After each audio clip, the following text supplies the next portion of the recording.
Ustadz Yun Sewu, kita mulai ya. Oh, monggo dimulai. Assalamualaikum warahmatullahi wabarakatuh. Waalaikumsalam warahmatullahi wabarakatuh. A'udzu bikalimatillahi tammati min syarri ma khalaq. Bismillahirrahmanirrahim. La yadurru ma'asmi syai'un fil ardi wala fis sama'i wa huwas samiul alim. Alhamdulillahirabbil alamin. Assalatu wassalamu ala asrofil anbiya'i wal mursalin nabiyina Muhammadin wa ala alihi wa sahbihi ajmain. Amma ba'du. Yang terhormat Al-Ustadz Al-Haj Dr. Andus Nur Khalid Suta MSI, Ketua Pimpinan Wilayah Muhammadiyah Jawa Timur, yang kami hormati Ketua dan segenap pimpinan cabang Muhammadiyah dan pimpinan cabang Aisyah Manyar Gresik beserta Ketua Majelis, pimpinan Urtum, Ibu Bapak, peserta kajian virtual bulanan dimanapun berada, rahimakumullah. Segala puji bagi Allah, Tuhan semesta alam, salawat dan salam semoga dilimpahkan kepada Rasulullah Muhammad SAW. Malam 17 Safar 1443 Hijriah, bertepatan dengan 24 September 2021. Segera kita ikuti kajian virtual yang diselenggarakan pimpinan cabang Muhammadiyah, pimpinan cabang Aisyah Manyar dengan rangkaian acara sebagai berikut. Yang pertama, pembacaan ayat suci Al-Quran, kemudian sambutan Ketua Pimpinan Cabang Manyar, pimpinan cabang Muhammadiyah Manyar. Selanjutnya sekitar 60 menit kita akan ikuti kajian virtual dirangkai dengan tanya jawab, dan acara akan berakhir sesaat setelah doa.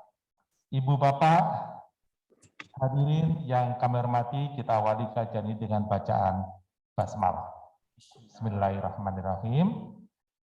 Kita ikuti bersama pembacaan ayat suci Al-Quran oleh Ananda Rosaila Raksana Rosadi, santri TPA At-Taqwa Aisyah BPS Manyar. Disilakan.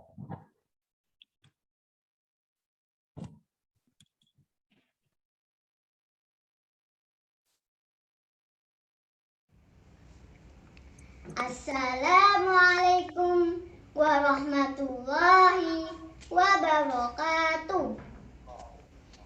A'udzu billahi minasy syaithanir rajim. Bismillahirrahmanirrahim. La tajidu qauman yu'minuna billahi wal yawmil akhir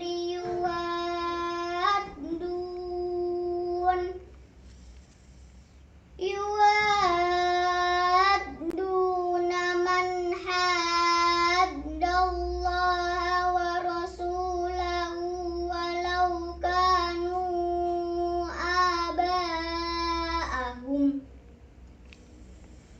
walau kanu aba'ahum aw abna'ahum aw ikhwanahum aw ashiratahum. Ulaika kataba fi qulubihimul imana wa ayyadahum biruhim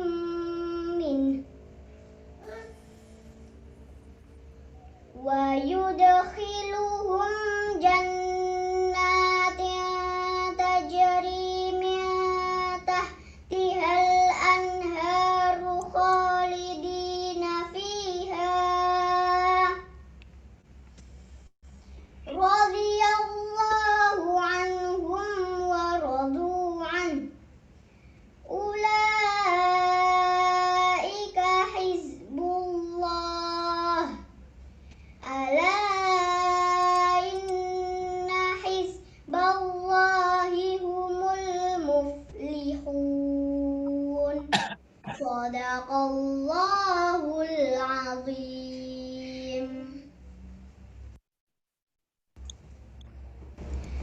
Terjemahan surat Al-Mujadalah ayat 22. Aku berlindung kepada Allah dari godaan setan yang terkutuk. Dengan nama Allah yang Maha Pengasih lagi Maha Penyayang. Kamu tidak akan mendapati suatu kaum yang beriman kepada Allah dan hari akhir, saling berkasih sayang dengan orang-orang yang menentang Allah dan Rasul-Nya. Sekalipun orang-orang itu bapak-bapak atau anak-anak atau saudara-saudara ataupun keluarga mereka. Mereka itulah orang-orang yang Allah telah menanamkan keimanan dalam hati mereka dan menguatkan mereka dengan pertolongan yang datang daripadanya. Dan dimasukkannya mereka ke dalam surga yang mengalir di bawah sungai-sungai. Mereka kekal di dalamnya. Allah ridho terhadap mereka dan mereka pun merasa puas terhadap limpahan rahmat-Nya. Mereka itulah golongan Allah. Ketahuilah bahwa sesungguhnya golongan Allah itulah golongan yang beruntung. Maha benar Allah yang Maha Agung. Wassalamualaikum warahmatullahi wabarakatuh. Waalaikumsalam warahmatullahi wabarakatuh. Ananda Re Rosaila Roksana Rosadi, santri dari TPA At-Taqwa Aisyah PPS Manyar, dengan suara yang sungguh sangat merdu dan tartil, kemudian juga tilawahnya yang puitis dibacakan. Baik, hadirin Ibu Bapak yang kami hormati, kita ikuti sambutan oleh Ketua Pimpinan Cabang Muhammadiyah Kecamatan Manyar yang terhormat Bapak Ustadz Haji Imam Mustaqim. Disilakan. Bismillahirrahmanirrahim. Assalamualaikum warahmatullahi wabarakatuh. Alhamdulillahilladzi arsala rasulahu bil huda wa dinil haq liyudhhirahu ala dini kulli haqqa billahi syahida. Asyhadu an la ilaha illallah wahdahu la syarikalah wa asyhadu anna Muhammadan abduhu wa rasuluhu la nabiyya ba'dah. Allahumma sholli wa sallim wa barik ala nabiyyina Muhammadin wa ala alihi wa sahbihi ajmain. Yang terhormat Ustadz Haji Nur Khalis Huda MSI, yang saya hormati Bapak Pimpinan Cabang Muhammadiyah dan Ibu-Ibu Pimpinan Cabang Aisyah Kecamatan Manyar beserta seluruh anggota majelis, Bapak Ibu Pimpinan Ranting Muhammadiyah dan Pimpinan Ranting Aisyah se-Cabang Manyar, majelis, Ketua Ranting, Ketua dan anggota Takmir Masjid Musola se-Cabang Manyar serta seluruh jamaahnya, Bapak Ibu jamaah Muhammadiyah dan Aisyah yang bisa atau sedang bergabung mengikuti kajian virtual yang dilaksanakan oleh pimpinan cabang Muhammadiyah Manyar dan pimpinan cabang Aisyah. Ustadz-ustadzah SDMI se-Cabang Manyar yang saya cintai, pada kesempatan yang berbahagia ini, marilah bersama-sama kita ucapkan puji syukur kehadirat Allah Subhanahu wa Ta'ala. Sholawat salam semoga tetap terlimpah kepada Rasulullah Muhammad SAW, serta keluarga, para sahabat dan para sahabat dan umatnya yang senantiasa melaksanakan sunnah-sunnah beliau.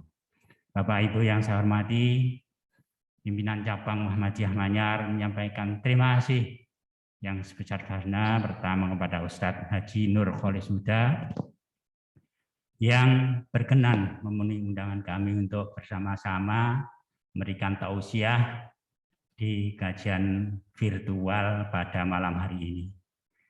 Yang kedua, saya sampaikan terima kasih kepada khususnya Majelis Tabligh pimpinan cabang Muhammadiyah Manyar yang telah berkoordinasi dengan SD Muhammadiyah Manyar untuk bisa melaksanakan kegiatan kajian virtual ini. Marilah kita bersama-sama berdoa agar ujian Allah yang berupa pandemi ini segera sirna, sehingga di pertemuan kajian yang akan datang kita bisa bertatap muka yang insya Allah lebih semarak, lebih bisa kita laksanakan bersama-sama dengan seluruh anggota jamaah yang ada di khususnya di Muhammadiyah dan Aisyah yang ada di Manyar. Demikian Bapak Ibu yang bisa saya sampaikan. Kurang lebihnya mohon maaf. Billahi taufiq wal hidayah. Assalamualaikum warahmatullahi wabarakatuh. Waalaikumsalam warahmatullahi wabarakatuh. Terima kasih Ustadz Imam Mustaqim. Baik, Ibu, Bapak, Saudaraku dimanapun berada, peserta kajian bulanan yang dirahmati Allah, khusus untuk Ustadz Nur Kholis Huda, kami laporkan Ustadz Nyun Sewu, bahwa di PCA Manyar, kita ini punya Sri Kandi Literasi PCA Manyar, dan pada saat ini siap meluncurkan karya keduanya yang bertajuk Simpul Hati untuk Buah Hati. Alhamdulillah. Cinta dan harapan untuk buah hati. Dan buku ini ditulis oleh 11 perempuan yang tangguh, kuat, dan ikhlas menghantar putra-putrinya menuju kesuksesan abadi, ibu yang menjadi sumber mata air dan kasih sayang yang tak pernah kering untuk buah hatinya. 11 penulis dari buku ini adalah yang pertama Ibu Nurul Wafia, kemudian Ibu Musrifah, Ibu Diah Masito, Ibu Sumiati, Ibu Zukiratul Baroroh, Ibu Fitriah, Ibu Mas Roha, Ibu Tineke Wulandari, Ibu Nini Nuriani, Ibu Nur Mazidah, dan Ibu Siti Faijah. Buku ini tentunya diperuntukkan bagi bapak-bapak, ibu-ibu semuanya. Itu kami ucapkan selamat untuk Sri Kandi Literasi PCA Manyar yang telah terus membumikan literasi sebagai wahana dakwah di masa pandemi ini. Semoga akan terus berkarya dan karyanya menjadi catatan amal jariah, bermanfaat bagi masyarakat, dan akan menjadi inspirasi bagi semua orang. Itu sekali lagi kami ucapkan selamat bagi Sri Kandi Literasi PCA Manyar. Dan bukunya sebagaimana kita saksikan, Simpul Hati untuk Buah Hati. Itu adalah karya bersama dari 11 Sri Kandi PCA Manyar. Nanti kalau ada yang berminat bisa berhubungan dengan Ibu Fitriah ataupun Ibu Musrifah. Sekedar info begitu Ustadz Nur Kholis Huda kami laporkan setelah 6 bulan yang lalu saat Ustadz Najib Hamid Allahyarham memberikan kajian pada akhir bulan November kalau nggak salah ya. Beliau sempat meluncurkan satu karya dari Sri Kandi Literasi PCA Manyar. Kemudian Ibu Bapak, Saudaraku, peserta kajian bulanan dimanapun berada, sudah hadir di tengah-tengah kita, Ustadz Nur Kholis Huda. Kita sapa dulu, Assalamualaikum Ustadz. Waalaikumsalam warahmatullahi wabarakatuh. Alhamdulillah, Masya Allah. Sehat Ustaz G? Alhamdulillah sehat.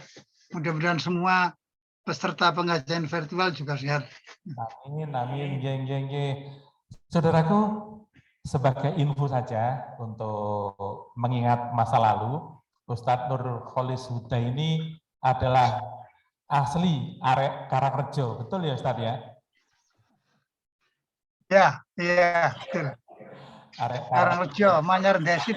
Gresik, iya, luar biasa. Dari Karangrejo ini adalah telah muncul beberapa tokoh baik regional maupun nasional. Alhamdulillah, Karangrejo sungguh luar biasa sumbangannya untuk bangsa ini, khususnya bagi kemajuan Muhammadiyah. Kemudian Ustadz, kita juga sempat ketemu dulu saat pembukaan Rapimwil Pemuda. Waktu itu ketua pemudanya Ustadz Hadrianto ya di Gedung Nasional Gresik, dan waktu itu Ustadz juga bertanya-tanya, loh Manyar memang ono Muhammadiyah begitu kan? Ustadz gitu ya. Terus kemudian kita sempat ngobrol-ngobrol dan kata Ustadz, kongangan. Iya, padahal poros Gumeno Karangrejo itu sungguh sangat luar biasa bagi pergerakan Muhammadiyah di Kecamatan Manyar. Dan memang sampai saat ini Karangrejo Gumeno masih juga jadi poros yang sungguh sangat luar biasa bagi pergerakan Muhammadiyah di Manyar ini, Ustaz. Baik, kita akan langsung ikuti kajian dari Ustadz Nur Kholis Huda, dan tema kita pada malam hari ini adalah Ustadz, membina keluarga yang bahagia dan harmonis di era pandemi COVID-19. Waktunya monggo disesuaikan Ustadz, sekitar 60 menit, nanti juga ada tanya jawab. Monggo kita sambut berikut ini sajian kajian dari Ustadz Nur Kholis Huda. Monggo Ustaz. Assalamualaikum warahmatullahi wabarakatuh. Waalaikumsalam warahmatullahi wabarakatuh. Alhamdulillah. Alladzi khalaqal mauta wal hayata liyabluwakum ayyukum ahsanu amala wa huwal azizul ghafur. Asyhadu an la ilaha illallah wahdahu la syarikalah wa asyhadu anna Muhammadan abduhu wa rasuluh. Allahumma sholli ala Muhammad wa ala alihi wa ashabihi ajma'in, amma ba'du. Yang saya hormati Bapak Ketua PCM dan Ibu Ketua PCA, juga seluruh peserta pengajian virtual malam hari ini, para peserta dari majelis maupun lembaga dan ranting baik Aisyah maupun Muhammadiyah. Alhamdulillah kita dapat bersama-sama berkumpul walaupun dengan cara virtual dalam keadaan sehat walafiat. Bapak sekalian, tema yang dipilih dalam pengajian malam hari ini cukup menarik, yaitu apa tadi ya? Tadi ada tulisannya jadi hafal. Dan harmonis di era pandemi COVID. Oh ya, tema saya kira tepat karena kita sekarang masih dalam ujian. Ujian adanya COVID. Sebentar mau saya.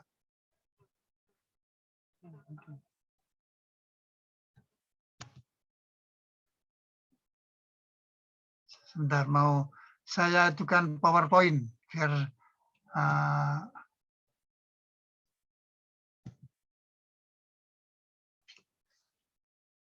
ya, judulnya membina keluarga bahagia.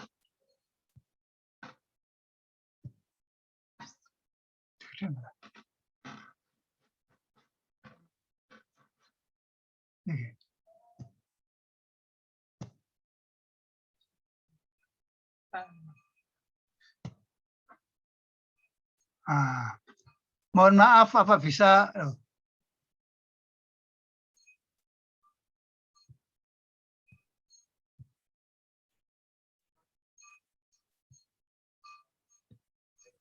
Apa bisa dibaca ya? Bisa, ya. Bisa ya. Ya. Membina keluarga bahagia, ada harmonis tadi, di era pandemi. Ya. Jika ada surga di dunia, maka itulah keluarga bahagia. Jika ada neraka di dunia, maka itulah keluarga yang gagal. Kata Marie van Ebner, seorang psikolog ini ya. Jadi kalau ada surga di dunia itu keluarga yang bahagia. Dalam keadaan apapun, maka keluarga harus tetap bahagia.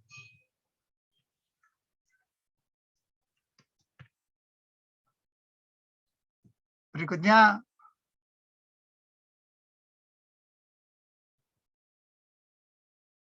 sebentar ada gangguan.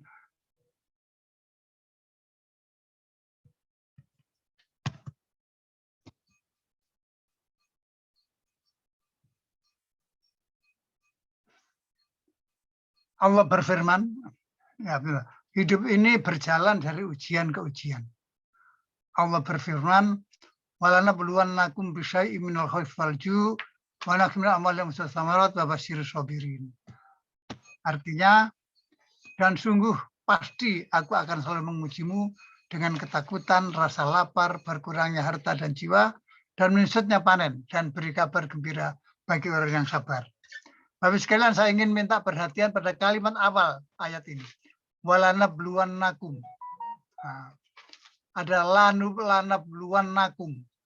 Ini adalah, kalau dalam bahasa santri, itu maknanya sungguh. Takkid, sungguh. Di depan dimulai dengan sungguh. Tapi ada lagi nun taukid. Juga sungguh. Jadi Allah bilang sungguh 2 kali. Sungguh, karena saya terjemahkan sungguh pasti ya. 2 kali Allah bicara sungguh. Tidak pakai sungguh saja sudah pasti, apalagi diulang. Sungguh dan sungguh. La ada nun. Walanabluwanna. Nah, ini sungguhnya 2 kali Allah. Jadi sungguh-sungguh betul. Yang kedua, diperhatikan dalam sorof itu ada fi'il madhi, fi'il mudhari, dan fi'il amar. Fi'il madhi menerangkan yang lampau. Fi'il amar menunjukkan perintah. Ini fi'il mudhari menunjukkan sesuatu yang berlangsung terus. Tidak hanya sekali. Jadi, dan sungguh aku pasti selalu mengujimu. Pasti selalu mengujimu itu tidak sekali. Selesai enggak. Terus-menerus akan diuji. Nah, karena itu Allah menggunakan fi'il mudhari. Maka hidup ini berjalan dari ujian ke ujian. Karena Allah memang menguji kita terus-menerus. Dan sungguh-sungguh. Wabasyiril sabirin, beri kabar gembira pada orang sabar. Yaitu alladzina idza asabat musibah qalu inna lillahi wa inna ilaihi raji'un. Yaitu orang-orang kalau ditimpa musibah mereka berkata, kita ini sesungguhnya milik Allah dan akan kembali kepada Allah. Nah, dengan begitu maka ada mengatakan, wah enggak kelihatan ya. Kita ini bagaikan tukang parkir. Nanti pemiliknya akan mengambil kembali titipannya. Jadi semua yang kita miliki itu adalah titipan, termasuk kesehatan, termasuk nyawa kita. Nah, karena itu informasi ini Allah menguji kita itu supaya kita siap mental bahwa akan ujian terus-menerus dalam hidup ini. Ada masalah terus-menerus yang harus kita selesaikan. Orang yang takut menghadapi masalah ya berarti takut menghadapi hidup. Karena hidup itu dari ujian ke ujian. COVID termasuk bagian dari ini. Minal khaufi, takut. Wanah minal walang fusi, harta berkurang, jiwa berkurang, terancam mati. Nah, itu bagian dari ujian COVID itu ya. Dan dampaknya luar biasa. Nah ini. Pandemi menambah jumlah perceraian. Karena perceraian bertambah, menambah jumlah janda. Tapi juga jumlah kelahiran dan jumlah anak yatim. Nah, jadi perceraiannya bertambah, karena itu jandanya bertambah. Memang perceraian tidak semua karena COVID ya, tapi adanya COVID menambah perceraian. Jandanya jumlah bertambah karena perceraian bertambah. Kelahirannya bertambah karena tidak kemana-mana.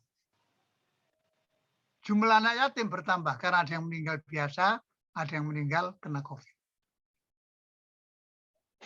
Guru besar IPB Ahli Ketahanan Keluarga, Profesor Uwais Sunardi, mengatakan tingginya perceraian di Indonesia, setiap jam ada 50 perceraian. Bukan main ya. Setiap jam 50 perceraian. Jadi nanti kalau kita bicara 1 jam, nah itu sudah ada 50 perceraian. Alhamdulillah orang Muhammadiyah orang yang tahan berkeluarga dan jarang ada perceraian. Perceraian tahun 2020 menurut BPS ada 4,7 juta selama setahun itu ya, bukan main itu. Angka tertinggi Jawa Tengah 65.755 orang. Jawa Timur kedua 61.800. Ini kalau dibuat per bulan, 1 bulan 5.155. Kalau dibuat per hari, tiap hari ada 172 orang cerai di Jawa Timur. Kalau dibuat per jam ya tinggal bagi 24 ya. Di Jawa Barat 37.507. Di Jatim perceraian tertinggi di Surabaya, Jember, Lamongan. Alhamdulillah Gresik tidak masuk tertinggi ya, alhamdulillah. Surabaya, Jember, Lamongan. Ini yang tidak terlihat ini. Sebagian besar gugatan istri. Cerai ini sebagian besar gugatan istri. Ini apakah karena sing lanang kebangetan atau yang putri makin kendel sekarang ini? Nah, tapi itulah kenyataan ya.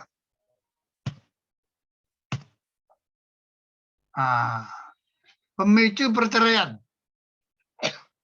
Apa yang menyebabkan pemicu perceraian? Ini gambar orang tua sampai menggik-menggik mikir perceraian ya.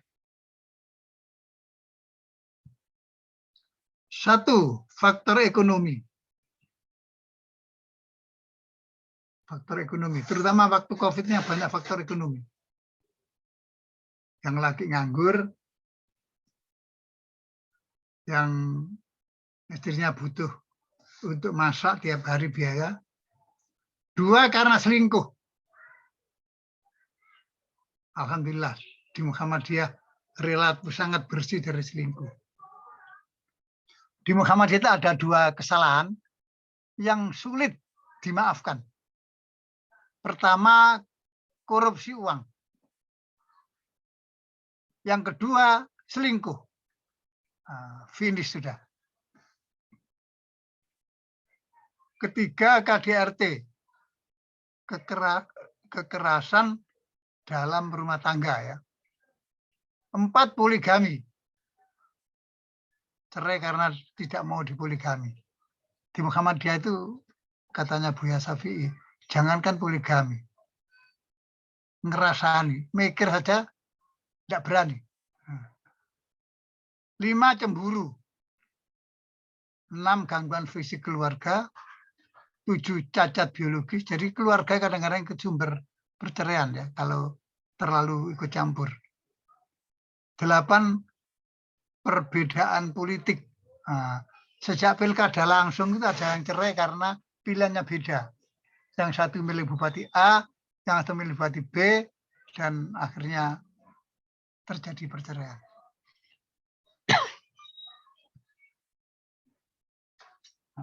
Angka-angka dulu habis ini mulai.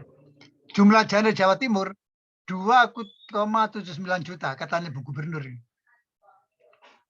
Bukan main ya, banyak sekali. 2.790.000. Sebabnya perceraian dan meninggal karena sakit biasa atau COVID-19. Ini sama dengan 20% dari total keluarga di Jawa Timur.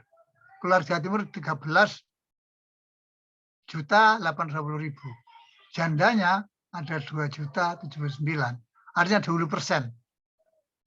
Yatim dan piatu di Jatim karena orang tuanya kena COVID ada 7.044 anak yang mati karena orang tuanya COVID. Dalam bulan Februari sampai Mei 2021,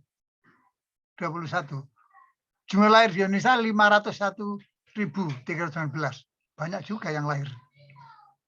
Ya karena tidak ada hiburan, tidak bisa ngelencer, ya di rumah tidur dengan ST. Jumlah meninggal 355, 332. Masih banyak yang lahir. Alhamdulillah.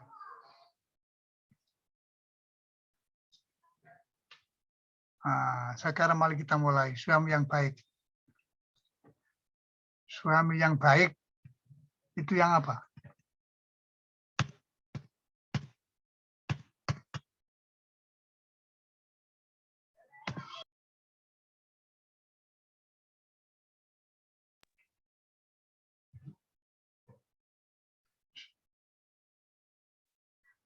Sebentar ada. Suami yang baik. Ditutul nih. Khairukum li ahlihi, kata Nabi. Wa ana khairukum li ahli. Ma akramun nisa illa karim wala ahanahunna illa laim. Sebaik-baik kalian adalah yang paling baik kepada keluarganya. Aku yang terbaik kepada keluargaku. Laki-laki tidak memuliakan istri kecuali laki-laki yang mulia. Dan tidak merendahkan istri kecuali laki-laki yang rendah. Bapak sekalian, jadi laki-laki yang baik itu adalah laki-laki yang bisa, laki-laki yang mulia, itu laki-laki yang bisa memuliakan istrinya. Jadi ukuran laki-laki mulia itu bukan diukur penghasilannya, bukan diukur pendidikannya, bukan diukur keturunan dari siapa, tapi apakah dia bisa memuliakan istrinya apa tidak. Kalau dia bisa memuliakan istrinya, walaupun pendidikannya tidak tinggi, itu laki-laki mulia, kata Rasulullah. Tapi kalau dia tidak bisa memuliakan istrinya, walaupun penghasilannya besar, pakatnya tinggi, maka dia bukan laki-laki mulia. Tidak merendahkan istri kecuali laki-laki yang rendah. Suami yang suka merendahkan istri, itu memang dia pada dasarnya laki-laki yang rendah. Apapun penghasilannya, pendidikannya, dan keturunannya. Karena itu mari kita, para bapak-bapak, menjadi suami yang memuliakan istri. Karena itu salah satu ukuran laki-laki yang mulia. Jangan sampai merendahkan istri. Karena itulah ciri laki-laki yang rendah. Nah, ini. Kemuliaan pria bukan dilihat dari pendidikan, penghasilan, dan keturunan. Pria yang memuliakan istrinya adalah pria yang mulia. Yang merendahkan istrinya adalah pria yang rendah.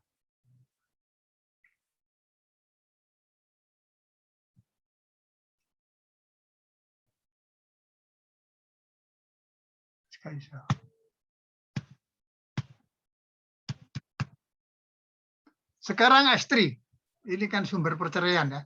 Kalau tidak suaminya yang kurang tepat ya istrinya. Ini hadis yang sangat umum. Kita semua sudah tahu, sudah sering mendengar. Sebaik-baik istri ialah, nah ini ibu-ibu, sebaik-baik istri ialah jika kamu pandang menyenangkan, satu, menyenangkan hati. Jika kamu suruh, dia patuh.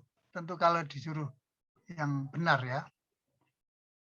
Jika kamu tidak ada di sisinya, dia jaga kehormatan dirinya dan hartamu.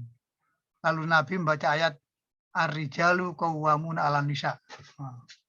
Jadi ciri istri yang baik itu minimal memenuhi 3 syarat. Kalau suami sampai di rumah menyenangkan sikapnya. Suami itu kan di luar kadang-kadang bertemu dengan macam-macam. Seperti kapal yang di lautan ada gelombang yang besar, ada angin yang kuat. Suami juga begitu, di luar itu kadang-kadang ketemu orang yang bicaranya kasar, mata melotot, dan sebagainya. Waktu pulang ke rumah, dia menemukan pelabuhan yang teduh gitu ya, tentram hatinya. Nah, itu istri yang baik. Khadijah istri teladan, ya. Bacalah kisah Khadijah ibu-ibu. Ketika Khadijah sudah jauh lama meninggal, Rasulullah itu sering duduk sendiri teras itu bilang Khadijah, Khadijah, Khadijah gitu. Aisyah cemburu itu Aisyah. Ya Rasulullah, mengapa masih kamu sebut nama perempuan itu? Kata Aisyah. Bukankah Allah telah memberi ganti dengan perempuan yang lebih muda dan lebih cantik? Maksudnya dia. Nah, apa jawab Nabi? Ini ibu-ibu tolong dengarkan apa jawab Nabi. Penting sekali. Nabi dengan agak marah mengatakan, kamu ketahui, tidak seorang pun wanita, kata Rasulullah, tidak seorang pun wanita yang bisa menggantikan Khadijah di hatiku. Bukan main ya. Tidak seorang pun wanita yang bisa menggantikan Khadijah di hatiku. Padahal Khadijah kan sudah meninggal. Usianya lebih tua. Tapi Rasulullah tidak bisa melupakan Khadijah. Mengapa? Nah ini. Mengapa Nabi mengatakan tidak seorang pun bisa menggantikan Khadijah di hatiku? Pertama, kata Rasulullah, dia telah beriman kepadaku sebelum orang lain beriman. Yang kedua, dia mengorbankan apa saja yang dia punya ketika orang lain belum memberikan apa-apa pada perjuanganku. Diserahkan semuanya. Yang ketiga, dia menenteramkan hatiku ketika hatiku sedang gelisah. Yang terakhir, dia memberikan anak. Anakku lahir dari rahim Khadijah dan tidak dari istri-istriku yang lain. Nah, sejak saat itu Aisyah kalau Nabi nyebut Khadijah, Khadijah, diam saja. Tidak berani. Nah, ini tidak kelihatan ya. Ini tulisan jangan jadikan artis sebagai perempuan idola. Jangan mengenal sebagai perempuan idola. Bukan, Khadijah lah.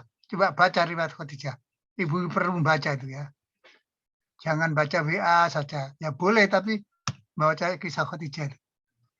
Nah, sekarang membangun keluarga sakinah dengan 6 langkah. Keluarga bahagia. Meskipun pada waktu COVID, ini 6 langkah yang mudah, murah, asalkan mau. Mohon maaf, masih bisa didengar ya? Bisa Pak didengar? Ya? Monitor bagus. Jelas? Kualitas audio bagus, Ustaz. Hah? Bagus, bagus. Oh ya, ya alhamdulillah. Saya khawatir suaranya tidak jelas. Membangun keluarga sakinah dengan 6 langkah. Hanya 6 langkah. Dan murah. Nah, ini gambarnya. 1. Senyum itu indah. Modal pertama, keluarga kita itu harus murah senyum. Suami murah senyum, istri murah senyum. Jangan bilang, alah wis tua kok mesem-mesem. Enggak, perlu senyum itu. Berapa harganya senyum? Gratis. Asal mau ya. Jadi nomor 1, tandanya modalnya hanya mau, enggak pakai bayar. Manusia satu-satunya makhluk yang bisa tersenyum. Nah, gambar atas ini kan struktur fisiknya mirip manusia. Tapi tidak bisa tersenyum ya begini ini. Hanya manusia saja makhluk yang tersenyum. Alangkah sayangnya ya, milik yang berharga ini tidak pernah digunakan. Kepada orang lain tersenyum, kepada keluarga sendiri tidak bisa tersenyum. Tersenyumlah. Karena senyum itu indah. Ya. Tersenyumlah. Dunia akan tersenyum kepada Anda. Kalau kita tersenyum, dunia ikut tersenyum. Tapi kalau cemberut, semua jadi gelap.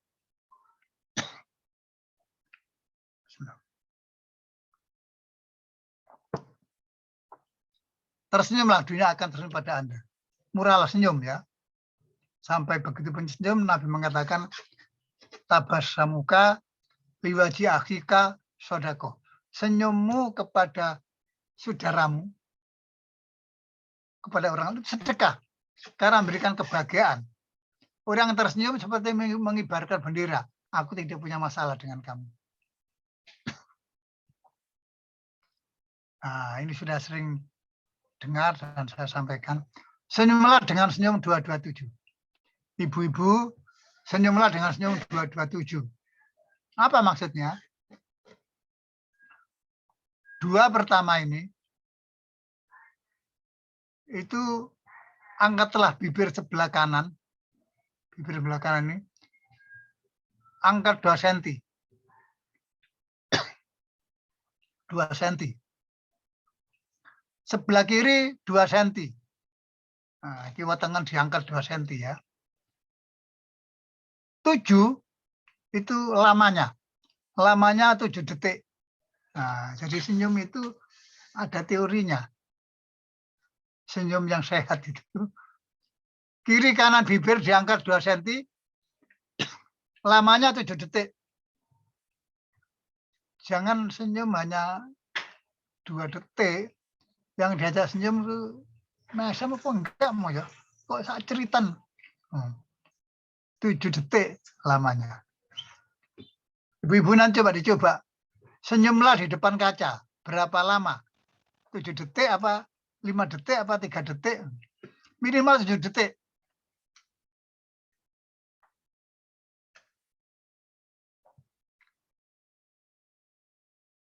Yang kedua, jadilah pendengar yang baik.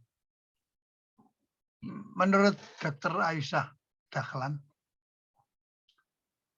wanita sehari butuh bicara 20.000 kata. Pria 7.000 kata. Jadi wanita itu kenapa suka bicara? Ternyata memang kebutuhannya karena otak tengahnya itu lebih tebal. Dia perlu bicara 20.000 kata satu hari satu malam. Ngomong terus.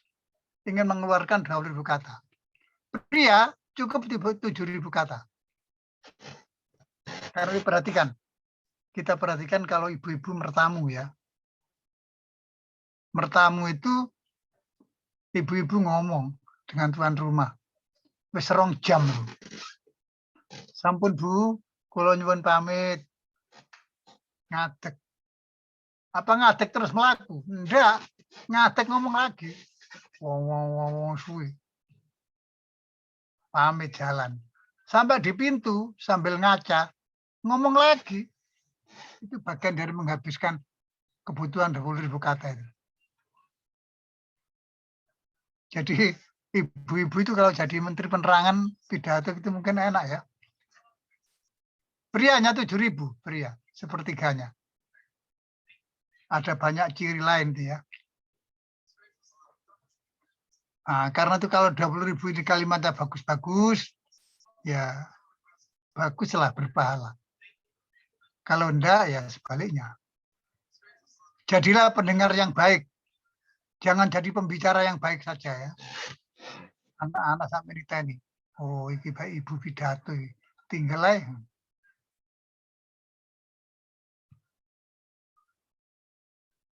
Oh, enggak terbaca ini. Maksudnya ini senyum punya kekuatan yang luar biasa. Keuntungan tersenyum. Senyum gak belajar ya. Jadi tidak ada orang bilang, ya saya miskin, tidak bisa senyum, tidak ada. Asal mau bisa. Meningkatkan T-sel berfungsi meningkatkan kekebalan tubuh. Orang sering senyum itu tubuhnya makin kebal dari penyakit. Menurunkan hormon kortisol yang dapat mengurangi stres cemas dan sedih yang mendalam. Sering tersenyum supaya stresnya jauh dari kita. Tertawa itu baik untuk pernapasan, untuk perut, untuk kaki, untuk punggung, dan wajah menjadi lebih segar. Orang tertawa itu ya. Tersenyum juga cara baik berhubungan dengan orang. Tersenyum cara baik berhubungan dengan orang. Wah, nggak bisa baca nih. Ya, terus yang kedua. Jadi pertama modelnya tersenyum untuk keluarga yang bahagia. Walaupun pada waktu COVID seperti sekarang, tersenyum itu bikin bahagia. Yang kedua, menjadi pemeluk agama yang patuh. Jadilah pemeluk agama yang patuh.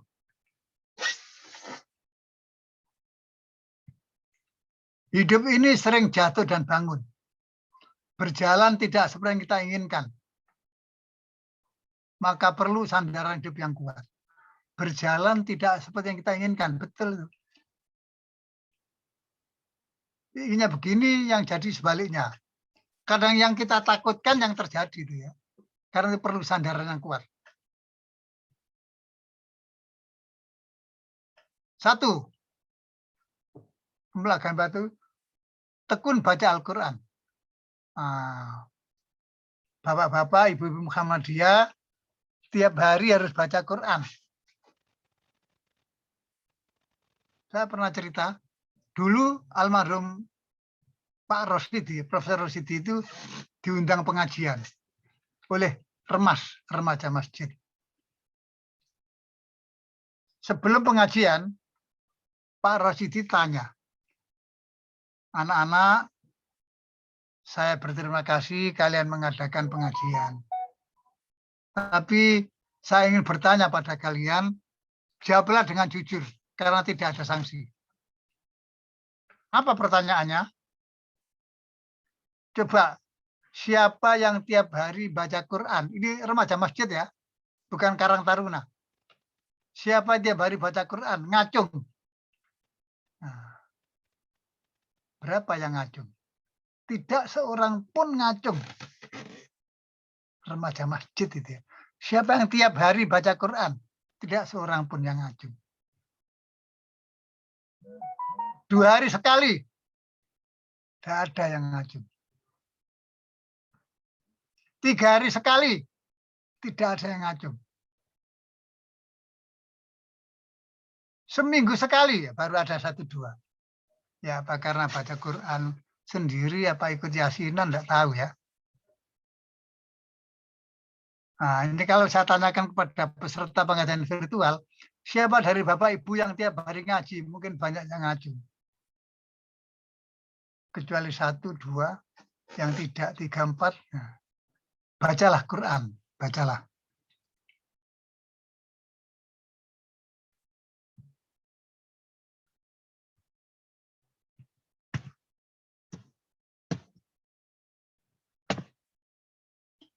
Rasulullah bersabda, Nawiru mana jilakum bisola wa qiraatil Quran. Sinari rumahmu dengan sholat dan baca Quran. Sinari rumahmu itu. Tidak dengan lampu biasa. Cahaya Tuhan akan masuk dalam rumah kita kalau kita baca Al-Quran. Berapa bayarnya? Tidak bayar.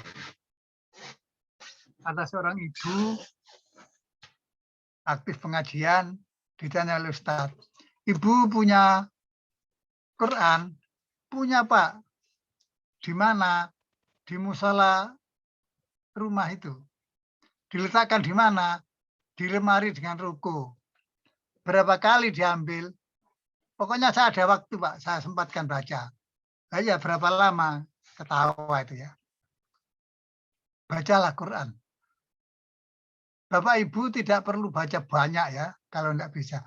Cukuplah 2 lembar gitu setiap hari. Tapi rutin. Mohon maaf, saya biasanya saya sempatkan baca Quran sebentar. Pertama habis salat maghrib. Kedua habis salat subuh dari masjid, pulang baca Quran. Baik maghrib maupun subuh. Tidak banyak, sedikit. Kalau misalnya waktu habis maghrib tidak bisa, karena di perjalanan atau keluar kota, saya anggap hutang gitu ya, hutang. Harus disaur. Kalau biasanya 2 lembar kan 4 halaman. Harus menjadi 8 halaman atau 4 lembar. Wajibkan diri kita untuk baca Quran. Mengapa? Kelak di hari kiamat, Al-Quran memberi syafaat kepada pembacanya. Hadis Muslim, sahih. Besok hari kiamat, Al-Quran memberi syafaat kepada pembacanya. Nah, pahalanya setiap huruf yang dibaca. Bukan setiap ayat, bukan setiap kalimat. Nabi mengatakan alif, lam, mim. Bukan dihitung 1, dihitung 3. Dihitung 3.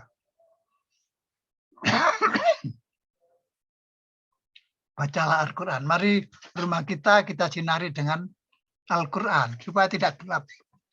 Orang kalau rumahnya gelap dari cahaya Tuhan, itu yang lanang ngamuan. Ibu-ibu, kalau yang laki ngamuan, coba apakah ibu baca Quran tiap hari? Sing wedok cerewet. Nah, itu.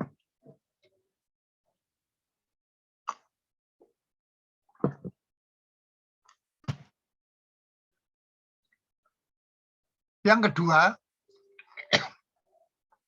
tekun salat sunnah, terutama tahajud. Rasulullah itu kan orang yang selalu tahajud, tidak pernah meninggalkan tahajud. Nah, Muhammadiyah itu kan pengikut Muhammad.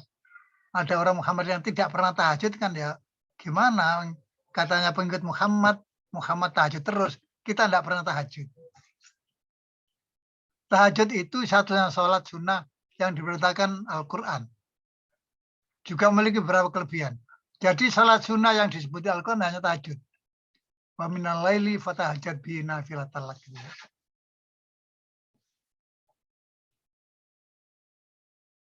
Ada beberapa kelebihan. 1, ditinggikan derajatnya di tempat terpuji. Derajat orang yang tekun tahajud ditinggikan. Asa ayat asaka rabbuka maqamam mahmuda. Semoga Allah memberimu kedudukan yang terpuji. Ini cepet-cepetan aja ya. Karena baru langkah kedua, padahal 6. 2, orang yang tekun salat malam dimudahkan urusannya. Dimudahkan urusannya oleh Allah. Karena kita waktu salat tahajud diajari berdoa. Rezekinya dibuatkan Allah. Waqul rabbi adkhilni mudkhala sidqin. Ya Tuhan, masukkanlah aku dengan cara yang masuk yang benar. Orang takut tahajud itu kalau ambil keputusan, mesti keputusan yang benar. Jika mengambil keputusan, maka keputusan itu benar. Jika mengambil sikap, maka sikapnya benar. Ketiga, orang tahajud itu diberi solusi terbaik ketika punya masalah. Ketika punya masalah, diberi Allah solusi terbaik. Diberi ilham untuk mengatasi problem. Alangkah hebatnya tahajud ya. Wa akhrijni min kharijin. Dan keluarkanlah aku dengan cara keluar yang terbaik dan paling benar. Karena itu adukanlah masalah kita kepada Allah pada malam yang sunyi. Di surat At-Talaq ada ayat lain mengatakan, surat At-Talaq, wa may yattaqillaha yaj'al lahu makhraja. Siapa yang bertakwa kepada Allah, maka Allah akan memberikan jalan keluar dari masalahnya. Dicarikan jalan keluarnya, ditunjukkan. Wa yarzuqhu min haitsu la yahtasib, dan Allah akan memberikan rezeki dari sumber yang tidak terduga. Masalahnya diselesaikan, carikan jalan keluar, rezekinya bertambah. Itu sholat tahajud ya.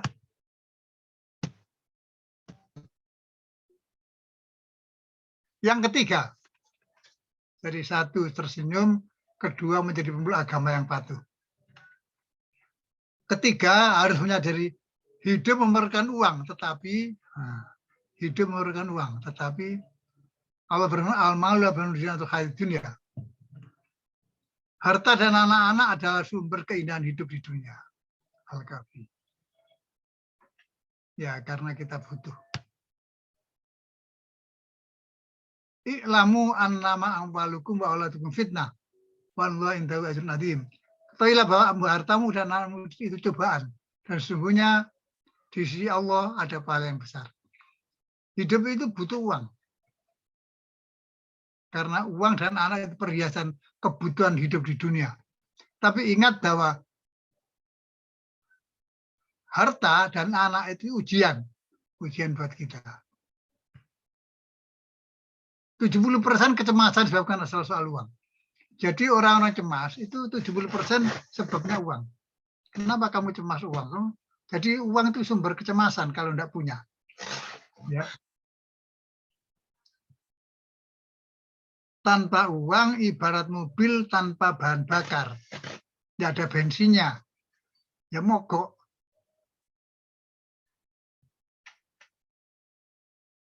Jadi uang diperlukan.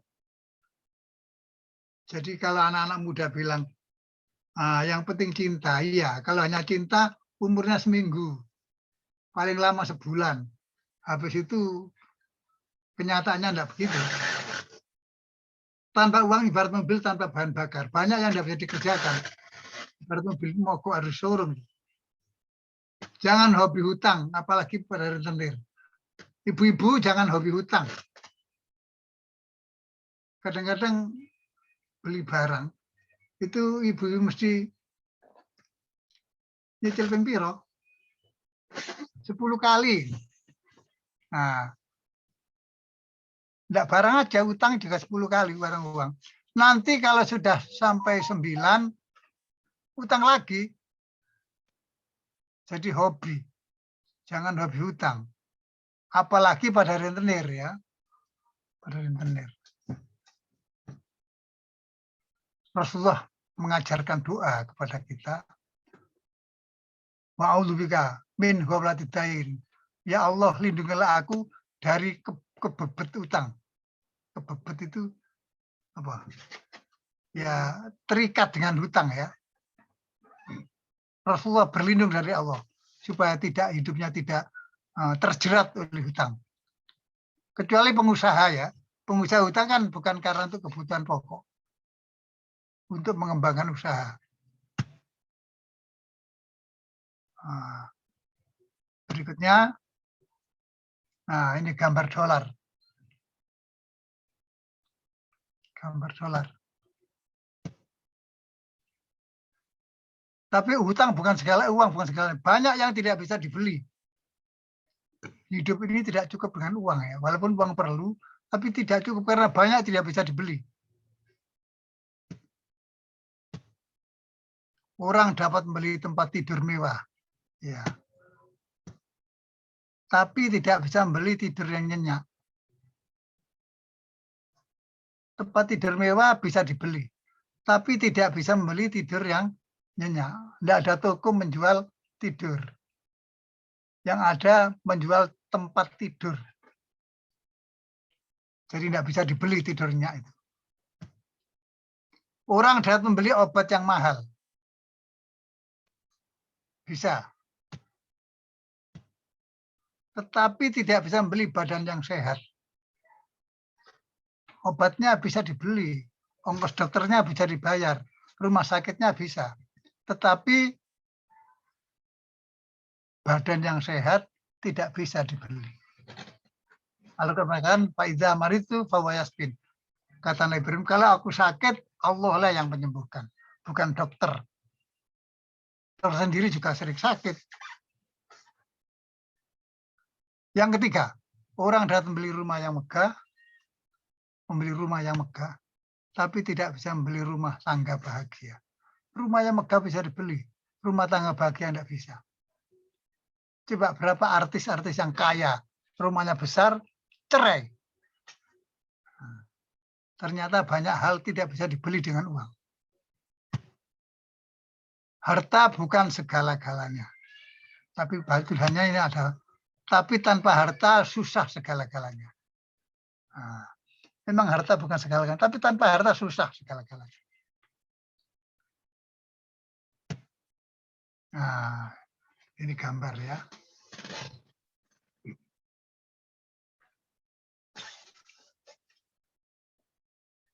Coba Bu, berapa anaknya ini Bu? Termasuk yang di kaleng ini, dihitung. 1, 2, 3, 4, 5, 6, 7. Yang penting atas ini. Urip iku sawang sinawang. Ono wong numpak Mercy karo berbes mili. Numpak Mercy, tapi nangis terus jero Mercy deh. Ono wong melaku karo guyu. Ada orang yang tidak punya kendaraan melaku, tapi guyu seneng dia. Jadi urip sawang sinawang. Ketok ae numpak Mercy seneng. Tapi ono numpak Mercy berbes mili banyak tuh. Ya mungkin suaminya enggak pulang-pulang, apa-apa. Berbes mili di Mercy. Ada orang yang melaku karo gemuyu, melaku ganti opo-opo, ganti kendaraan, tapi guyu karena hatinya senang. 4, tadi kan 6, sudah setengah 9. Orang tua matahari kita. Wabil walidaini ihsana. Dan hendaknya berbuat baik kepada bapak ibu dengan sebaik-baiknya. Perintah Al-Quran ini ya. Diperintah kita ihsan.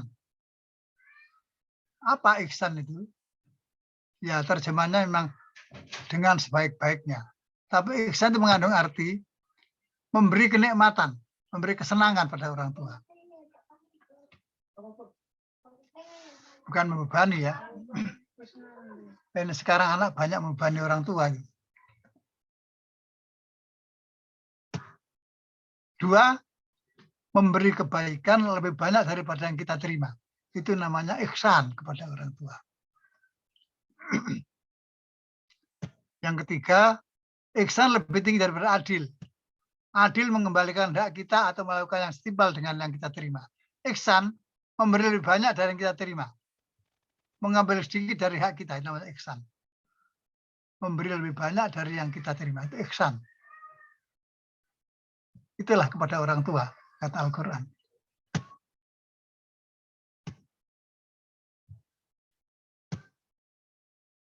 Berikutnya 5. Dunia ranjang ibarat garam dalam masakan.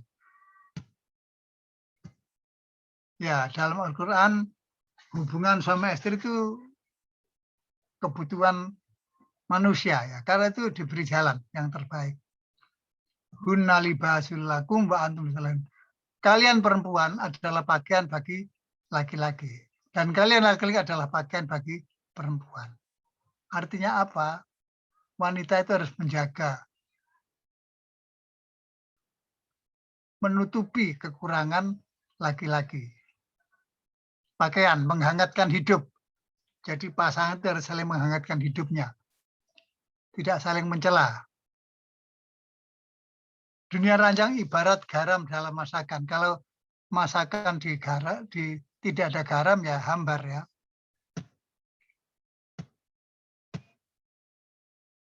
Nisa'ukum harthul lakum fa'tu harthum anasitum. Istrimu adalah ladang bagimu, maka datangilah ladangmu sesuai dengan kemauanmu.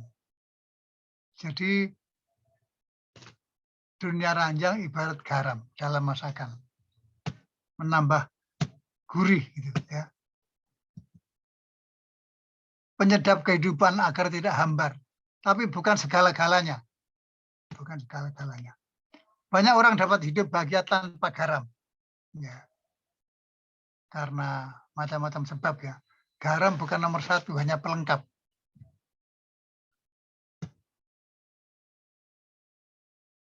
Berhubungan sama istri harus mengikuti bimbingan agama. Supaya keturunan dan keluarga kita menjadi keluarga yang sakinah. Nah, ini ketutupan ya. Yang terakhir, supaya hidup kita tentram, terakhir baik dengan tetangga.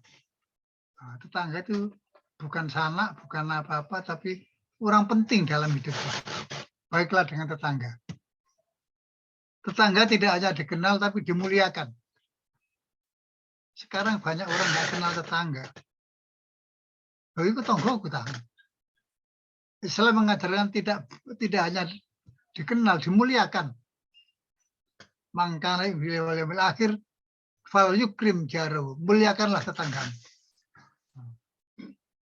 Ini beberapa hal yang perlu kita ingat ya. Hak tetangga antara lain beri pertolongan, dibantu, jenguk ketika sakit, saling beri hadiah. Nah, ini ibu-ibu kalau punya tangga bisa luas, kayak kalau diteri, enggak apa-apa itu, bagus. Izin ketika mendirikan bangunan. Nah, kalau kita mendirikan bangunan harus izin pada tetangga kita, permisi lah. Walaupun rumah kita sendiri, tapi tetangga kita harus kita izini. Tiada hentinya Jibril mengingatkanku soal tetangga, sampai kukira mereka berhak dapat warisan.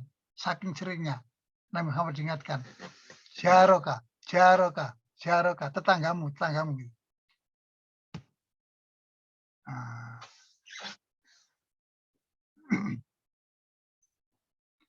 Terakhir, ini penutup. Semoga kita selalu dikaruniai kesehatan yang baik, bisa beribadah dengan lebih baik, bisa menikmati hidup lebih baik. Nah, demikian yang bisa kami sampaikan, sudah 8:30 lebih ini ya. Mudah-mudahan ada manfaatnya. Assalamualaikum warahmatullahi wabarakatuh. Alhamdulillah, Ibu Bapak, saudaraku, demikian tadi paparan dari Ustadz Nurholis Huda. Dan Ustadz ini sudah ada yang menanya dari Ibu Mia. Beliau menanyakan, Ustadz, mohon diberi penjelasan untuk suami harus bisa memuliakan istri. Memuliakan di sini tuh maksudnya desbundi begitu. Ya. Memuliakan istri kan luas ya. Pertama, menghargai istri. Memuji istri. Walaupun kita tidak boleh merendahkan istri walaupun guyon ya. Misalnya begini, guyon yang merendahkan. Suatu hari istrinya nganyari baju. Kondo nang pada suami. Pak, iki aku pantas ya iki. Lah, suami maunya guyon. Ya pantas bojo mak awakmu iki lho. Tak deleng-deleng tambah suwe, tambah bunder kayak tong. Itu guyon ya, tapi menyakitkan. Menyakitkan. Memuliakan itu menghargai ya. Kita tahu lah menghargai istri bagaimana. Tidak meremehkan. Gampang menghargai, gampang memuji. Banyak orang kalau masakan istri enak, menengahi. Boleh enak panganannya. Ben yang masak lego gitu. Oh ternyata masakan saya cocok. Murah memuliakan istri itu ya. Gampang. Kalau bicara jangan nyentak-nyentak. Banyak suami yang jarang memuji istrinya. Atas kelebihan istrinya jarang dipuji. Masakannya enak, padahal dia yang ngomong anak, yang umbah-umbah. Untung ada mesin cuci sekarang. Jadi muliakan itu menghargai istrinya, Bu, sebagai manusia. Jangan dianggap, ala wong bojoku tak kayak blonjo. Aku nyambut gawe. Ya itu merendahkan istri. Apalagi ngekei blonjo kikir, jaluk mangan enak, blonjone cidik. Nah, itu tidak menghargai. Jadi memuliakan itu menghargai istrinya ya, menghargai. Bukan piro regane bojoku, bukan begitu. Semua hal yang baik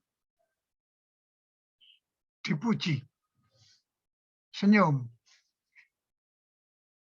Itu barangkali kita tahu lah, oh saya ini kok dimuliakan ya. Oh saya ini kok dihinakan. Saya kira perempuan perasaannya peka untuk itu ya. Peka. Ada lagi? Terima kasih Ustadz. Jadi Ibu Mia, begitu nggih Bu Mia, kira-kira bahwa memuliakan istri itu tidak harus bagaimana-bagaimana, Tetapi ya sering lem begitulah ya.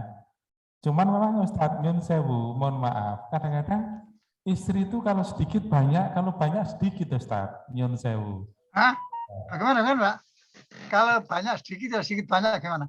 Ya kadang-kadang pas masak begitu ya Ustadz. Tiba-tiba kebanyakan garam.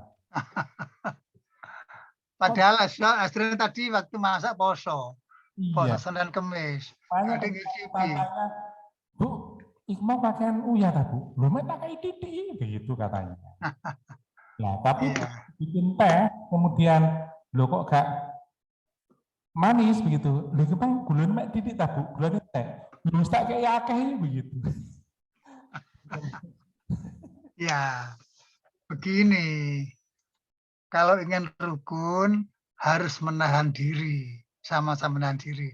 Bu, kok kasihan Bu? Oh iya tak Pak, sepurane, selesai Mbak sudah. Tapi kalau bantah, lo mau tak kayak titik lo Pak, kok kasihan. Gak sampai sengilate gak normal lah, jadi tukaran itu. Soal sepele itu ya. Saling memaafkan itu kunci yang baik supaya harmonis ya. Dalam sama istri tidak ada kalah menang. Tidak ada kalah menang. Yang penting harmonis. Harmonis itu singkatan tuh. Harum dan manis gitu loh. Harmonis, harum dan manis. Ustadz, ini ada pertanyaan dari Remas ini Ustadz. Ya.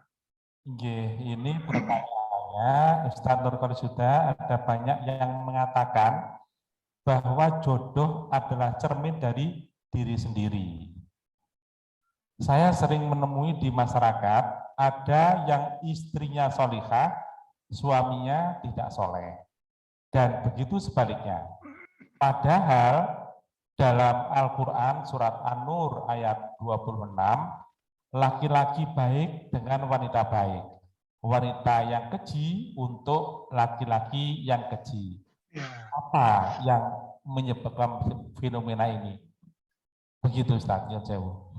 Jadi begini, ayat itu menerangkan selayaknya at-thayyibatul thayyibin.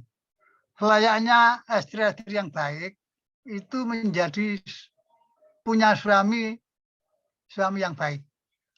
Layaknya itu mestinya begitu. Karena perempuan yang tidak baik, pasangannya harus laki yang tidak baik. Nah, itu selayaknya.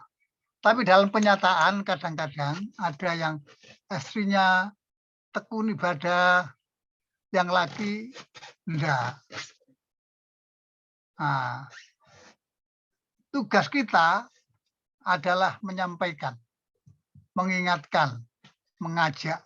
Kalau sudah disampaikan, diingatkan, diajak, tidak, tinggal berdoa saja. Sebab banyak orang-orang yang bagus, pasangannya tidak. Bahkan Nabi, 2 Nabi itu ya. Nabi kurang api apa? Nabi Nuh. Nabi Nuh. Istrinya termasuk orang yang di Al-Quran dikatakan jelek. Istrinya Nabi Nuh itu. Istrinya Nabi padahal. Jadi tugas kita, memang kita tidak bisa memberikan petunjuk, tapi dengan mengingatkan mudah-mudahan akan berubah. Dengan doa malam hari, salat malam mudah-mudahan berubah. Bagi remaja, ini dari anak muda ya, kalau ingin punya jodoh yang baik, jangan pertama-tama karena fisiknya ya. Fisik itu paling umurnya 20 tahun, mereka harus berubah lagi. Tanyalah kepada Allah, apakah ini jodoh saya yang cukup? Yang cocok. Tanyanya dengan cara istikharah. Sholat 2 rakaat. Berdoa, ya Allah. Ini banyak anak remaja yang tidak tahu doanya istikharah. Allahumma inni astaghfiruka bi ilmika. Harus belajar istikharah itu karena mencari jodoh yang baik. Insya Allah akan pilihkan Allah pasangan Anda yang baik. Istikharah. Jadi kalau kita cari jodoh itu jangan ikut perkiraan kita ya. Istikharah supaya Allah memberikan. Kalau tidak cocok, Allah akan memisahkan kita. Kalau cocok, mantep. Nah, jangan alasan untuk perkenalan, terus kita pacaran. Itu tidak barokah. Rasulullah tidak merestui semacam itu. Jadi jangan pacaran berpanjang-panjang. Nggak usah pacaran langsung nikah. Nanti pacaran setelah nikah. Nah, itu lebih indah itu ya. Istikharah supaya dapat jodoh yang cocok. Baik sama baik. Saya kira itu, Pak. Saya Ustaz, masih ada 2 penanya. Kalau tadi Remas, sekarang pemuda, dan dari ini mungkin NA mungkin ya. Yang dari apakah setiap permasalahan atau sesuatu yang lain itu harus dikomunikasikan? Maksudnya, sesuatu yang apa? Jadi semua masalah itu apakah harus dikomunikasikan? Maksudnya, apakah diam itu bukan salah satu jalan keluar? Karena ditakutkan jika dikomunikasikan akan menyakiti hati atau menambah konflik. Jadi diam begitu. Solusinya? Ya, lihat-lihat masalahnya ya. Jadi misalnya ada suami marah. Itu kita lebih baik diam, istri itu. Gak direwangi. Orang marah itu kan kayak orang gila. Kadang-kadang piring yang tidak ikut salah dibanting. Itu kan orang gila. Ketika itu jangan dilayani. Nah, itu diam lebih baik. Nanti setelah sadar, setelah adem, setelah reda, baru sampaikan. Jadi diam itu lihat-lihat juga. Menyampaikan itu harus waktu yang tepat, cara yang tepat, bahasa yang tepat begitu. Kalau didiamkan tidak selesai juga. Tapi ada juga masalah yang kalau didiamkan nanti akan hilang sendiri. Ya seperti tadi itu. Ada suami yang marah-marah karena tidak tahu persoalannya, tidak paham masalahnya, marah-marah. Biarkan aja, tidak usah dilawan. Nah itu. Kalau disampaikan perlu, tapi dengan waktu yang tepat, dengan cara yang baik. Insya Allah tidak memperuncing. Jadi tergantung masalahnya apa sebenarnya. Nah, naluri kita sampai saiki gak tepak wis. Meneh. Nah, kalau sudah marahnya itu mengendap, baru sampaikan. Jadi tidak selamanya diam itu emas ya, Ustaz? Enggak selamanya, setiap diam berarti emas. Enggak. Kalau ada anak kecil mainan pisau, diam, itu enggak emas itu. Bahaya itu. Jadi ada hal-hal yang perlu didiamkan, ada yang tidak perlu didiamkan, harus dengan tindakan. Ya. Itulah namanya kearifan itu ya. Orang arif itu perlu. Jadi kapan dia berbuat, nah, itu kematangan jiwa, kearifan. Kita harus belajar menjadi orang yang arif. Siapa yang punya kearifan, sebenarnya dia Allah memberikan dia kebaikan yang banyak. Nah, itu barangkali. Terima kasih. Jadi empan mapan. Ya, betul. Wong Jawa ngaran empan mapan. Ini nyun sewu Ibu Bapak, para peserta kajian, pertanyaan terakhir dari Ibu Nazila. Ya. Assalamualaikum Ustaz. Anak adalah sumber bahagia untuk orang tua. Sebagai orang tua, bagaimana cara menata hati ketika anak-anak kurang patuh dan apa doanya yang bisa dipanjatkan untuk menenangkan hati dan agar anak bisa dilembutkan hatinya. Mohon penjelasan. Ya, yang bisa mengubah hati memang Allah ya. Tapi kita diwajibkan untuk melakukan ikhtiar. Pertama, kita mendoakan anak-anak kita, terutama pada waktu tahajud. Doa yang dibaca, yang populer ya, doa yang sangat terkenal, yang kita sudah hafal, Rabbana hablana min azwajina wa dzurriyyatina qurrata a'yun waj'alna lil muttaqina imama. Rabbana hablana min azwajina, Allah karuniakanlah kami pasangan hidup.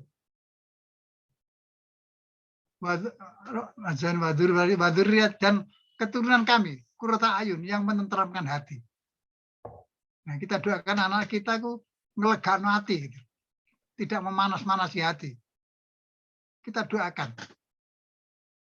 Waj'alna lil muttaqina imama, ya Allah jadikanlah kami, pasangan kami, anak-anak kami adalah orang-orang menjadi imamnya orang yang takwa. Bukan main tuh ya. Bukan hanya orang takwa, tapi pemimpinnya orang-orang takwa. Itu kita harapkan. Kita baca doa itu dengan khusyuk, dengan sepenuh hati, terutama pada waktu malam hari. Tahajud itu. Nah, kalau kita tahajud, jangan waktu kita butuh saja ya. Kalau tidak biasa, coba dilatih.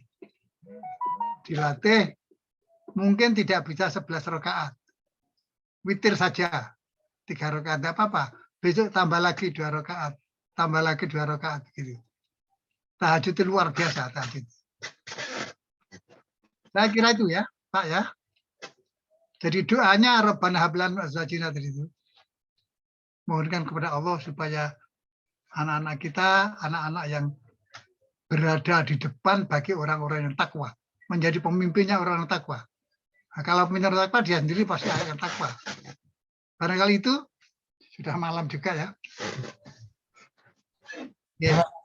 Ustadz, atas kebersamaannya Ibu Bapak, para peserta kajian demikian tadi. Kajian dari Ustadz Nurul sudah membina keluarga yang bahagia dan harmonis di era pandemi COVID-19. Sebut nama anak-anak kita dalam doa-doa kita. Dan diantaranya adalah Rabbana hablana min azwajina wa dzurriyyatina qurrata a'yun waj'alna lil muttaqina imama. Dan sebagai doa terakhir, Ustadz Nurul sudah, monggo mungkin doa kafaratul majelis ditutup, kemudian saya tutup dengan salam. Yun saya Ustadz. Mari kita berdoa bersama-sama. Mudah-mudahan Allah senantiasa memberikan petunjuk hidayah kepada kita dan kita senantiasa akan kesehatan sehingga kita bisa ibadah lebih baik. Bismillahirrahmanirrahim.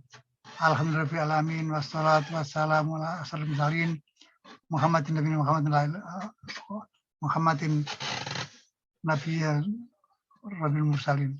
Allahumma inni nas'aluka salamatan fid din wa afiatan fil jasad wa ziyadatan fil ilmi wa barakatan fil rizqi wa taubatan qabla maut wa rahmatan indal maut wa maghfiratan ba'dal maut. Allahumma hawwin alaina fi sakaratil maut wa najatan minan nar wal afa intal hisab. Rabbana hablana min azwajina wa dzurriyyatina qurrata a'yun waj'alna lil muttaqina imama. Allahumma arinal haqqo haqqo warzuqna tibaa wa arinal batila batila warzuqna istinaba. Rabbana atina fid dunya hasanah wa fil akhirati hasanah wa qina adzabannar. Subhana rabbika rabbil izzati amma yasifun wa salamun alal mursalin walhamdulillahi rabbil alamin. Amin ya rabbal alamin. Mohon Pak ditutup dengan kafaratul majelis.